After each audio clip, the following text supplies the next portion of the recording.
Christmas ended up coming a little early for me this year. I got a pleasant surprise when a friend called me up and let me know about a lathe and a mill that he had available and was willing to part with. So here I'll just show you a quick video of us picking up both the mill and the lathe and getting it back to my garage. Welcome back to the channel. I hope you enjoy this bit.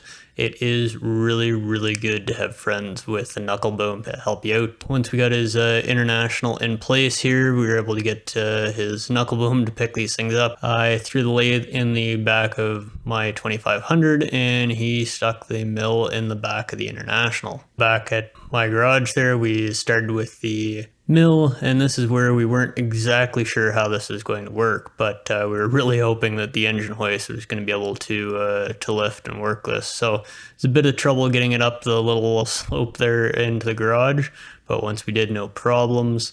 And then again, we're hooking back the lathe here to get it out of my truck. Now we did have a shorter sling on this one, and so he was able to get it a little bit further into the garage than we were the mill. And that made life for us significantly easier with the engine hoist.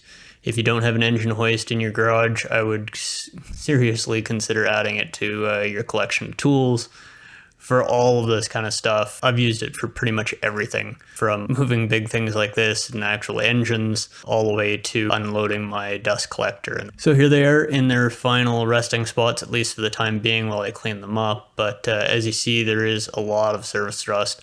Unfortunately, they were left outside for some period of time, but I do have a couple tricks up my sleeve on how I can get rid of this rust and get these back to operating condition.